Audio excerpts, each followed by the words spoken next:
Chennai metro ரயிலின் 2ஆம் கட்ட திட்டத்தின் ஒரு பகுதியாக பூந்தமல்லி வடபழனி இடையிலான 14.6 கிலோமீட்டர் நீளமுள்ள புதிய வழித்தடத்தில் விரைவில் மெட்ரோ ரயில் சேவைகள் தொடங்கப்பட உள்ளன. இதற்கான இறுதி பாதுகாப்பு அனுமதியை மெட்ரோ ரயில் நிர்வாகம் பெற்றுள்ளதுடன் இந்த வழித்தடத்தில் ஒவ்வொரு 10 நிமிடங்களுக்கும் ஒரு ரயில் இயக்கப்படும் என அறிவிக்கப்பட்டுள்ளது. முன்னதாக கடந்த பிப்ரவரி மாதம் ரயில்வே பாதுகாப்பு ஆணையர் சில நிபந்தனைகளுடன் மட்டுமே அனுமதி வழங்கியிருந்த நிலையில் மே 23 மற்றும் 24 ஆகிய தேதிகளில் தலைமை ரயில்வே பாதுகாப்பு ஆணையர் குழுவினர் நடத்திய 5வது கட்ட பாதுகாப்பு ஆய்வுக்கு பிறகு தற்போது முழுமையான இயக்க அனுமதி கிடைத்துள்ளது.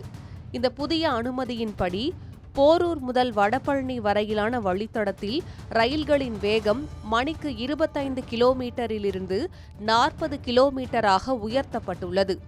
இதன் மூலம் ஒட்டுமொத்த சராசரி வேகம் மணிக்கு 32 கிலோமீட்டராக இருக்கும். இந்த வழித்தடத்தில் பூந்தமல்லி பைபாஸ், முல்லைத்தோட்டம், கரையான்சாவடி, காட்டுப்பாக்கம் மற்றும் போரூர் சந்திப்பு உள்ளிட்ட அனைத்து நிலையங்களிலும் ரயில்கள் நின்று செல்லும். இருப்பினும் ஆலப்பாக்கம், வளசரவாக்கம், சாலிகிராமம் போன்ற சில இடைப்பட்ட நிலையங்களின் கட்டுமான பணிகள் தாமதமாகி உள்ளதால் போரூர் சந்திப்பிற்கு அடுத்ததாக ரயில்கள் நேரடியாக வடபழனி நிலையத்தில் மட்டுமே நின்று செல்லும் என்று அறிவிக்கப்பட்டுள்ளது.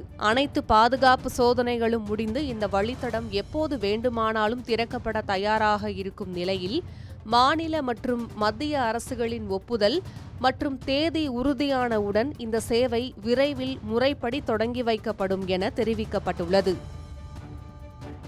பூந்தமல்லி வடபழனி மெட்ரோ வழித்தடம் திறக்கப்படுவதன் மூலம் ஆற்காடு சாலை மற்றும் போரூர் சந்திப்பில் நிலவும் கடுமையான போக்குவரத்து நெரிசல் பாதியாக குறையும். முக்கியமாக பீக் ஹவர்ஸில் பூந்தமல்லியிலிருந்து வடபழனி செல்ல ஆகும் 1 மணி நேர பயண நேரம் இனி வெறும் 20 நிமிடங்களாக குறையும்.